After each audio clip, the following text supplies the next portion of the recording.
Então, galerinha, boa tarde, tudo bem com vocês? Hoje nós vamos dar continuidade sobre Roma Antiga. Na aula anterior nós vimos várias coisas, né, sobre Roma. Falamos sobre sociedade, sobre as conquistas da plebe. Eu não sei se vocês estão lembrados. Se vocês não estão lembrados, volta lá na aula anterior, tá bom? Então, após a plebe, né, conseguir várias conquistas, lei das 12 tábuas, lei Canuleia, lei Licínia. Então, Roma vai partir para um período de expansão territorial. Então, nós sabemos que aqui nessa bota, na Península Itálica, aqui que surgiu a cidade de Roma. Então, a partir daqui, os romanos vão dominar toda essa bota e depois eles vão partir para o domínio aqui do mar Mediterrâneo, tá? Então, eles vão partir para essa expansão territorial. E é isso que a gente vai ver agora, tá bom?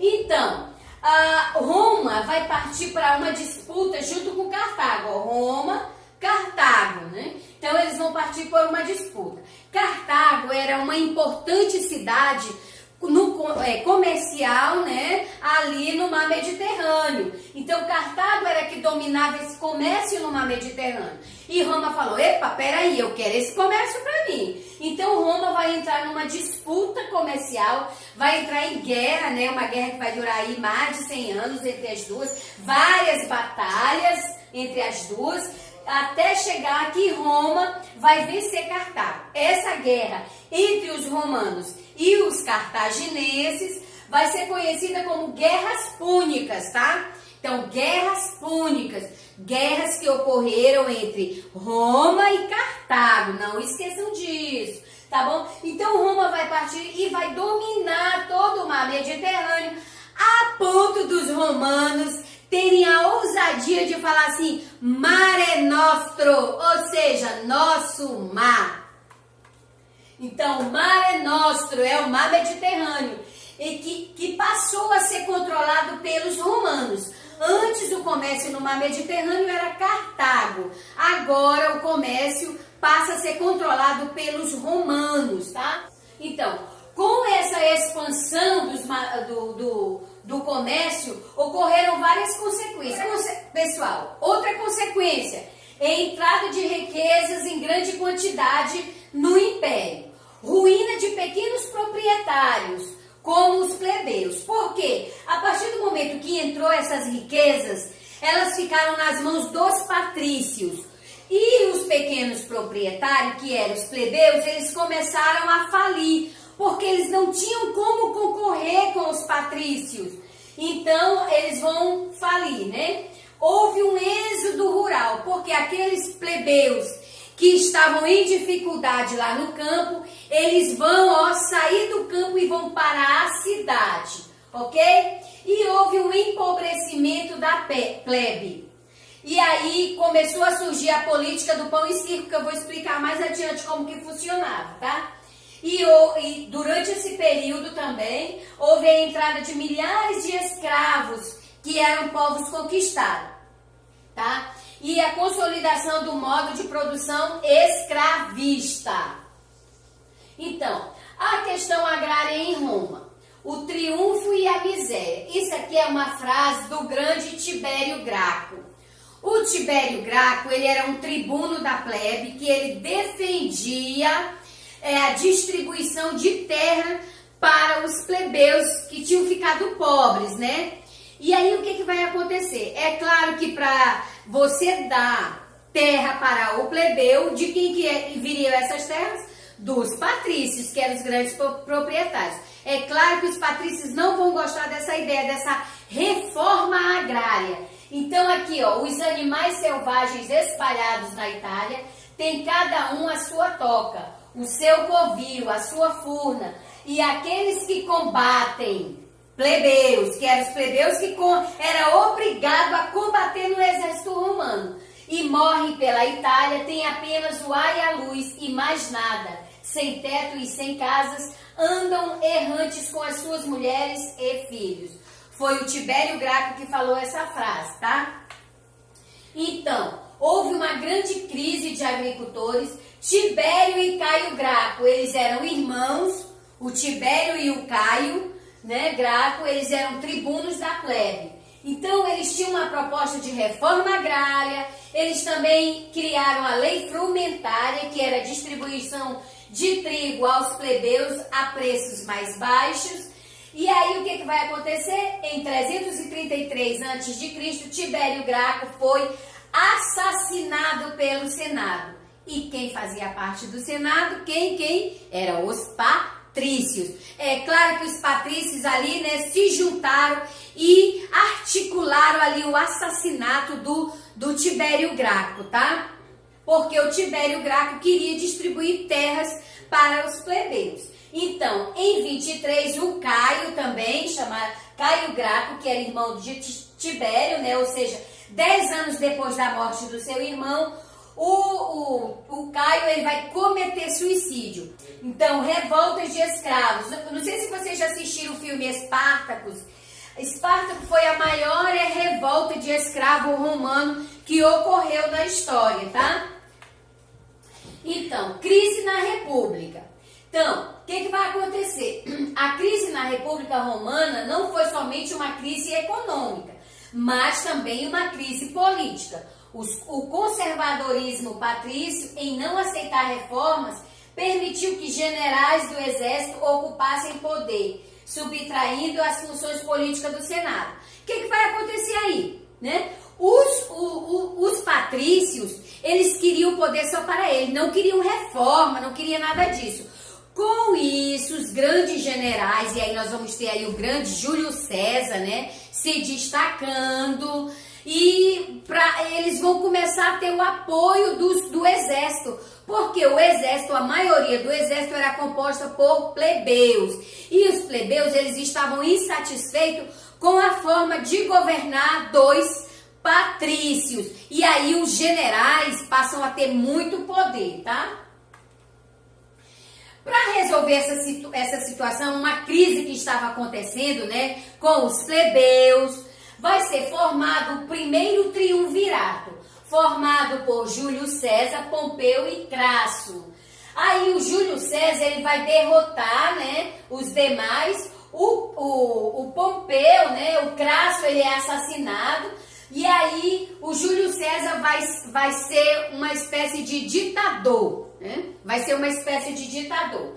Mas o Senado não gostou nada dessa maneira de administrar de Júlio César e vai ali articular ali para o Júlio César ser assassinado. Então, quando o Júlio César ele foi, né, governador, ele reorganizou a administração política, ou seja, o que eles faziam? Ele chamava aqueles líderes lá dos povos conquistados também para fazer parte da República Romana, porque se é uma república a gente já viu na aula passada que em latim é res publica, que significa coisa de todos, né? Mas o Senado, formado pelos patrícios, achavam que essa coisa de todas era somente deles. O Júlio César, muito inteligente, chamou a líder desses povos conquistados para fazer parte dessa república, desagradando assim os patrícios. E aí distribuiu-se terra entre os soldados, né, que eram os plebeus, e aí o Senado ficava mais chateado ainda. Construíram estradas e edifícios, a aristocracia, com medo de perder seus privilégios, mandou assassinar em 44 anos antes de Cristo, mandou assassinar Júlio César. Aí, após a morte de Júlio César, formou-se o segundo triunvirato, formado por Marco Antônio Lépido e Caio Otávio, né? O Caio Otávio, também chamado de Otaviano, tá, gente? Caio Otávio, ele vai afastar Lépido e vence Marco Antônio e a Cleópatra. Vocês lembram lá daquela história da Cleópatra, que ela se apaixona pelo Marco Antônio, e aí quando o exército desse Otaviano avança, aí eles decidem cometer suicídio, né?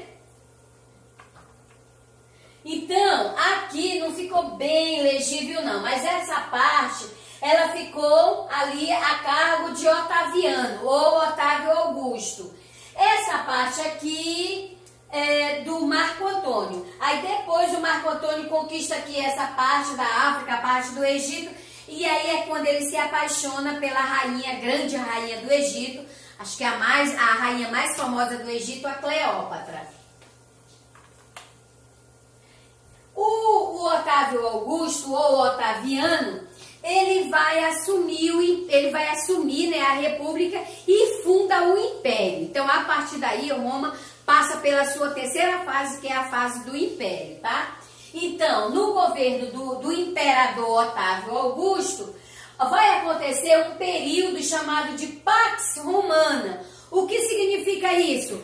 Paz romana, ou seja, os romanos, eles passaram por um período assim sem guerra, um período de paz, tá? Onde não havia muitas guerras. Durante esse período também aconteceu a política do pão e circo. Vou explicar para vocês como que funcionava. Lembra daqueles patrícios empobrecidos que vinham para a cidade?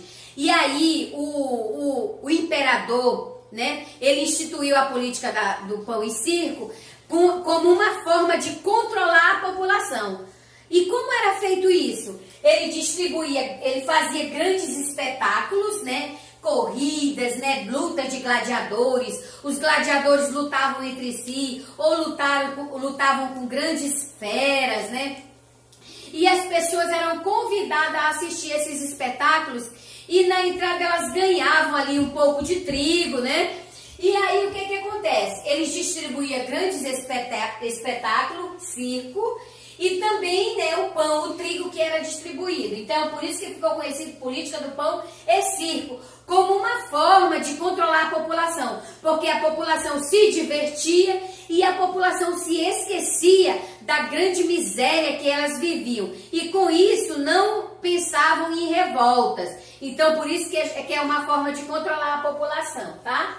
E Otávio Augusto se transformou no primeiro imperador de Roma. Então houve uma crise no império com o passar do tempo, houve uma falência econômica com o fim dessas conquistas, né? Conquistas territoriais, diminuiu os escravos, né? Por quê, gente? O que vai acontecer? Se eu não saio para conquistar, para me saquear os bens daqueles povos que eu conquisto, se eu não trago a população escrava, com o tempo, os meus escravos, eles vão morrendo, porque a gente sabe que o escravo tem vida curta. E aí, se há uma crise escravista, automaticamente vai haver também uma crise econômica. Porque os patrícios, eles não trabalhavam, porque isso era coisa inferior. Quem trabalhava para sustentar a boa vida dos patrícios eram os escravos, né? Então, houve uma desorganização do exército. E um outro fator para essa crise, né, é a invasão dos povos bárbaros, tá? Os povos bárbaros, eles chegaram no Império primeiro de forma pacífica, depois, né, aí por meio de invasões mesmo, atacando mesmo. Isso aqui é a figura de um povo bárbaro, vai. Então, com o passar do tempo, em 395, os filhos de Teodósio dividem o império em duas partes. Império Romano do Ocidente e Império Romano do Oriente, tá? Então, aqui é o Ocidente e aqui é o Oriente. Então, Império em crise. Diocleciano, esse imperador aqui foi um dos imperadores que mais atacaram os cristãos, tá? Então, ele criou o Edito Máximo, que aí ele tentou controlar os preços. Aí tem um outro imperador também bastante importante, é o Constantino. O Constantino vai permitir a liberdade de culto aos cristãos. Muitos dizem que o Constantino se tornou um cristão, né? Que aceitou Jesus. Mas isso é muito questionado, porque na verdade o Constantino só aceitou o batismo quando ele estava no seu leito de morte, tá? Teodósio, que torna o cristianismo a religião oficial do Império, no Edito de Tessalônica, em 391. Então, pessoal, com a invasão dos povos bárbaros, Os romanos, eles vão entrar em decadência, aquele grande império que todo mundo pensava que nunca ia se acabar, eles caem nas mãos dos povos bárbaros. E quem eram esses bárbaros? Os bárbaros eram povos que viviam no limite do império e não falavam latim. Então, todas aquelas pessoas que não falavam latim, os romanos chamavam eles de bárbaros, né? Aí tem os germânicos, que eram desses povos bárbaros, os eslavos e os tártaros mongóis. Em 410 d.C., Roma é saqueada por Alarico, rei dos godos. E em 476 ocorre o fim do Império do Ocidente. O rei dos Érulos, chamado Odoacro, depõe o último imperador chamado Augusto, Rômulo Augusto, do Império Romano. E aí Roma, né, cai nas mãos dos bárbaros. Cristianismo. O cristianismo, Jesus nasceu na época do imperador Otaviano, Otávio Augusto, né? E quando Jesus já era adulto, quando tinha 30 anos, ele começou a divulgar as suas ideias, né? E essas ideias cristãs, elas iam de encontro àquilo que era pregado pelo imperador. Porque o imperador, ele queria ser adorado, porque Augusto significa divino. Então, o Otávio Augusto, quando ele assumiu o império, ele assumiu esse nome de César, que quer dizer imperador, e Augusto, né, que é divino, ou seja, ele tinha que ser adorado. E aí, o cristianismo surge como uma ameaça à ordem dessa religião oficial, tá? Então, o monoteísmo, porque o cristianismo ele defendia o monoteísmo. A gente sabe que os romanos, a princípio, eles eram politeístas. Politeístas, só para lembrar, são aqueles povos que adoram vários deuses. Monoteístas são povos que adoram apenas um Deus, tá? Então, começa aí a formação da Igreja Católica. E aí eu coloquei o nome desse imperador aqui porque o Nero foi o imperador que mais ou menos 68 anos depois de Cristo, ele vai perseguir muitos cristãos e vão levar muitos cristãos aqui, ó, para o Coliseu de Roma, e aí muitos cristãos vão ser devorados por feras, como leões. Então, na cultura romana, os romanos deixaram algum legado para nós. Por exemplo, o direito. É claro que o nosso direito não é igual àquele direito romano, mas existe um cordão que liga o nosso direito aqui no Ocidente com o direito romano, tá? Existe um cordão. Então, o imperador Caracalla, ele concedeu cidadania romana a todos os habitantes livres das províncias, consolidando assim as unidades jurídicas do império. A escultura, né, as artes que tinha influência grega, com os retratos, né, de busto, também na arquitetura. E aqui é um legado também, a língua. A nossa língua, que é o português, ela é descendente aqui do latim. Então, através do latim, várias outras línguas surgiram. Português, espanhol, francês. Então, a religião romana, nós sabemos que eles eram politeístas. Com o passar do tempo, a gente já viu, né, que o imperador, ele transformou o cristianismo na religião oficial do império. Então, o que os romanos fizeram? Eles pegaram alguns deuses gregos, porque quando eles invadiram a Grécia, eles absorveram muito da cultura grega, né? Até na forma de se vestir também, tá? Então, por exemplo, o Zeus, que é um deus, o maior deus grego, o deus dos deuses grego, ele vai ser o Júpiter, que vai ser o deus dos deuses romanos. O Dionísio, que é o deus do vinho, na Grécia Antiga se chama Dionísio. Aí os romanos vão chamar o Dionísio de Baco, que é o deus do vinho romano. E a Atena, né, que é a deusa da guerra, e é Minerva. Então aqui é alguma foto de alguns deuses romanos. Então, pessoal, é isso aí. Espero que vocês tenham gostado. E assiste o outro videozinho aqui, que é de uma paródia né, que eu preparei ali para vocês, é uma paródia do professor Chico, tá bom? Então, obrigado, era só isso. Um beijo para vocês.